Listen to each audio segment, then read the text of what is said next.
The episode opens up in the city of Pretty Lake, where we are introduced to two college students, Adam and Wiley. Though Wiley is only 19 years old, she is pregnant and does not want to reveal the father of the baby. Later in the evening, she is in church, where her dad and sister work. Suddenly, a scream is heard, and on checking, they find their dad lying dead on the floor, with blood all over his mouth. The sisters are left in utter disbelief at how a healthy person like their dad can pass away in this manner. The next day, some more people die in the same fashion by vomiting huge amounts of blood. The scene then fast forwards to the 4th day since the incidents began, and now, about 50 people have already lost their lives. Due to the horrific nature of the deaths, the ministers of Pretty Lake assume that a contagious disease has been spread, and hence, they decide to initiate a quarantine soon. Meanwhile, Adam visits his uncle at the morgue, who happens to be a scientist. He is studying the blood samples of the deceased citizens to try and figure out what caused the outbreak. But even after hours of research, nothing conclusive has come up. It's almost as if the people died without any abnormalities. Worried, Adam returns home and urges his mother that they should leave the city immediately. However, before she can say a word, blood starts coming out of her mouth, and she too dies a painful death. The entire city is surrounded by army officials who put an electric fence along the city boundaries. Following this, we are introduced to the other protagonists of the show, the Creaker brothers. The elder one is Pat, who is responsible and hardworking, while the younger one, Ronnie, is a drug dealer who often gets into altercations. A few days later, as the city continues to spiral out of control because of the rapid deaths and the strict quarantine, the Creaker brothers decide to have some fun. They break into the vehicle showroom of the richest man in the city, Charles, and drive away in one of his expensive trucks. However, the cunning businessman notices them via CCTV and decides to take matters into his own hands. He, along with his equally arrogant son, Chuck, follow the Creaker brothers and eventually corner them on an isolated road. Charles then brings out his rifle and forces them to strip down. But before he can proceed with his other devious plans, a good Samaritan by the name of Gord arrives there with a gun and forces Charles to let the brothers go. "Stop using your rifle to look at bare ass, Charles." Elsewhere, Adam, being a genius student, hacks into the government website and learns that no one under 22 years old has died from the unknown disease. Shocked, he rushes to the morgue to inform his uncle about it, but finds him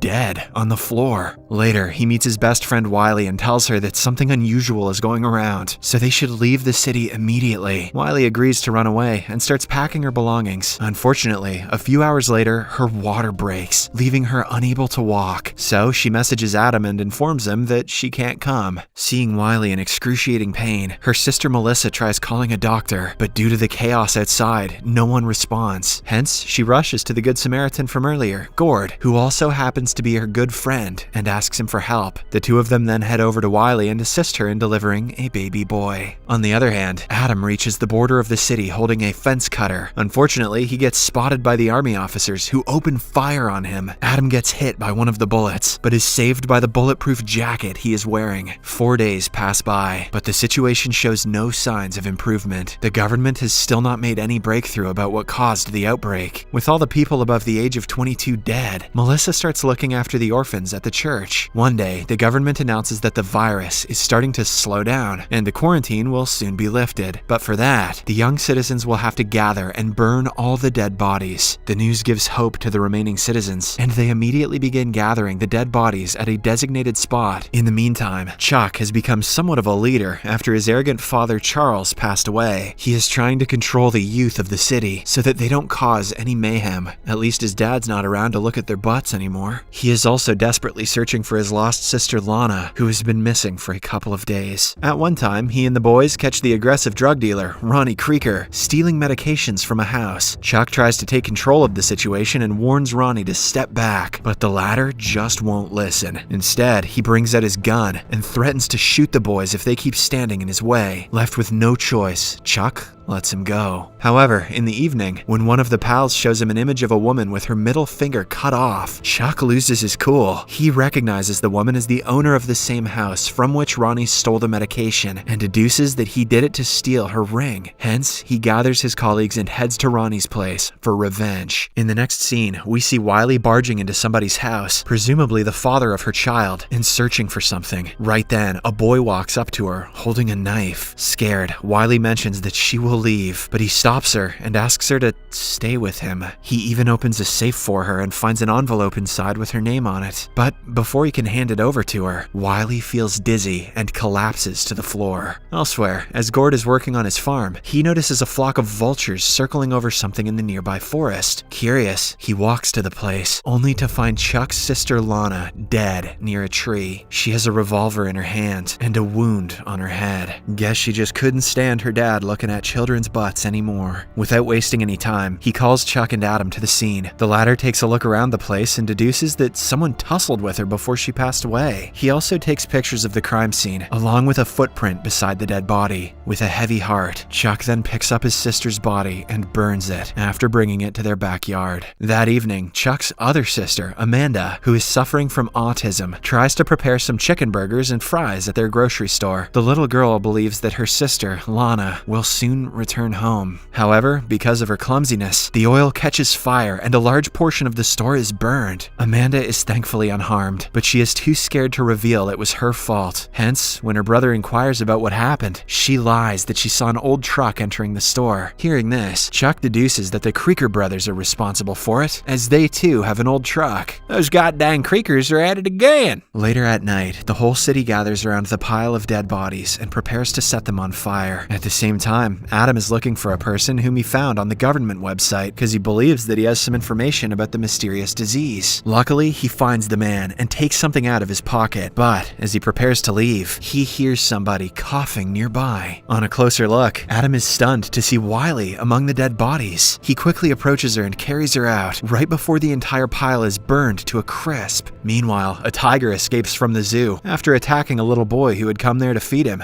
That was random, jeez. The next morning, Chuck finds Alana's cell phone and goes straight to Gord. He asserts that they need to confront the Creaker brothers and teach them a lesson. At first, Gord hesitates, claiming that they can't just go around attacking people. But when he gets to know that Ronnie was the last person who messaged Lana, he agrees to join Chuck. Before leaving the farm, Gord asks his little sister Frances to take care of the cows and feed them. Next, Chuck, along with Gord and his friends, surround the Creaker brothers' house at night and demand Ronnie come out. Worried, the elder brother, Pat, tells Ronnie to hide in the basement while he handles the situation. He then walks out of the house and starts talking to Gord and Chuck. Suddenly, the electricity in the entire town goes out, making Chuck believe that the Creaker brothers are trying to trap them. Hence, he opens fire on Pat, prompting Ronnie to fire back from the basement. When the situation almost gets out of control, Chuck and his group decide to retreat, but while doing so, Gord gets hit by a bullet. Later, Chuck stops his truck at a pharmacy and drops Gord off there. The latter reassures that he's fine and can look after himself, but after Chuck leaves, Gord enters the store and falls to the ground due to the severe loss of blood. Fortunately, his friend Melissa arrives there and helps him back to his feet. She also cleans his wound and stitches it. At the same time, Tracy, the other Creaker sibling, informs Pat that Ronnie has left the house. She also reveals that she checked his phone and found text messages sent to Lana and another girl. Meanwhile, Ronnie can be seen creeping into Chuck's house where his girlfriend Stacy is sleeping. It appears as if the two have known each other for a long time and share a close bond. Ronnie continuously asks for help, claiming that he didn't kill Lana, and Stacy decides to help him. The following morning, she takes him to meet Chuck and help him settle their differences. However, at the very last moment, she betrays Ronnie and lies to Chuck that she was being attacked. Enraged, Chuck, along with his boys, run after Ronnie to beat him up. On the other hand, Gord's sister Frances is trying to turn on the generator to power the farm. To her bad luck, the escaped tiger arrives before her, forcing her to run into the attic. Later, she holds a gun and slowly comes out of hiding. The tiger notices her and starts approaching her, but in the nick of time, she fires off a few shots and finishes it off. Elsewhere, Adam and Wiley decide to take advantage of the power outage to escape the city, as now only a few army officers are guarding the electric fence. Before leaving, she takes a look at her baby and leaves him in the care of Melissa. After a while, they reach the border and successfully tear open the fence using a cutter. Surprisingly, when they walk past the fence, they notice that the area around them is covered with landmines. In order to check, Adam throws Wiley's bag to the ground, and as they had expected, a large explosion ensues. The bag is completely destroyed, and a large amount of cash is flying around. "Why didn't you throw your shoe, you idiot?" Adam asks Wiley where she got the money, but she refuses to answer. With their failed attempt, the two then return back to their city. Somewhere else, Ronnie is holding Amanda hostage when Chuck and his boys find him. Worried about the mayhem that she has caused, the little girl finally admits that she was the one who set the supermarket on fire. At the same time, Ronnie also tells Chuck that he didn't kill Lana and asks for a gun in return for Amanda's safety. Having no options, he reluctantly provides him with a rifle and rescues his sister. And before Ronnie can make a move, Chuck attacks him and punches him in the face multiple times. Right then, Gord and Pat arrive at the scene and separate them. They then reveal that Ronnie was actually with Chuck's girlfriend Stacy when Lana got killed. Ronnie then walks away from there, stating that the fight has just begun. In the next scene, Gord returns to his farmhouse and becomes terrified after seeing a dead tiger in the front yard. He immediately goes inside and begins searching for Frances. Moments later, he finds her and mentions that their parents would be very proud of the bravery that she has shown today. On the other hand, when Wiley returns home, Melissa yells at her for leaving her child and walking away without informing her. Hearing this, Wiley becomes angry and exits the house, but not before informing her sister that she doesn't have to look after her baby boy anymore. Later, while Wiley is wandering around the city, she meets Ronnie. He tells her that she can stop by his place if she wants, and surprisingly, Wiley agrees to go with him. The next morning, the two head to the woods to hunt, leaving her little boy in the care of Tracy. Elsewhere in town, two young kids, Harrison and his friend, break into Chuck's car warehouse and drive away in an expensive black car. Outside, Chuck's boys notice the robbery and start chasing them. Moments later, Harrison loses control of the car and crashes it into a ditch. He and his friend try to run away from the scene, but get caught by Chuck's boys. Later, they are brought to Chuck, who decides to punish them unless they come up with a good apology. However, Harrison does not apologize and instead berates Chuck for acting as if he is the head of the state. This enrages the latter, so he ties Harrison to a metal pole. Meanwhile, Adam again visits the place in the forest where Lana's body was found before. He looks around and discovers a cap, similar to what Pat Creeker used to wear during baseball games. With this information, Adam decides to investigate the case himself. Later, he secretly heads to the Creeker residence and takes a look at the boots kept outside. Surprisingly, the prints on the back of the boots match the ones in the picture. Adam then tries investigating more, but right then, Tracy notices him and inquires about what he's doing there. To escape the situation, Adam lies that he's simply looking for Ronnie to get some drugs. Elsewhere, Wiley can be seen enjoying her time with Ronnie. After drinking a few beers, he tries to make out with her, but Wiley makes it clear that she is not interested in him. Despite this, Ronnie does not stop and keeps forcing himself. Luckily, Tracy arrives there in time and hits him with a spade, providing Wiley enough time to escape. Later at night, Pat meets up with Adam and tells him that he didn't kill Lana, but he tried to stop her from committing the unthinkable. This explains why there were signs of struggle near the place where she died. He then hands Adam a note and prepares to leave. Just then, Chuck arrives there with his boys and starts shooting at Pat. The latter somehow manages to escape, and before Chuck can go after him, Adam intervenes. He claims that Pat is innocent because Lana had actually committed the unthinkable. To verify his claim, he hands Chuck his sister's last note that Pat gave him earlier. Chuck is devastated by the revelation, and to make matters worse, he is informed that the boy he tied to a pole earlier, Harrison, has become unconscious. It turns out that the boy is diabetic, and he has gone into an insulin shock. Luckily, some people arrive at the scene and successfully manage to resuscitate the boy. Back at the house, Pat talks with Tracy and gets to know about their brother's recent shenanigans. He berates Ronnie and warns him to not do it again, or else there will be consequences. After some time, Wiley approaches Pat and asks him to drop her near the city. However, he refuses, stating that Chuck and his boys are looking for him. In the final scene, while Adam is talking to one of his teachers, the power comes back into the city and everyone becomes elated. Unfortunately, the teacher, who just turned 22, starts vomiting blood and dies on the spot. Subscribe for more videos like this, turn on notifications, and leave a like to help the channel out.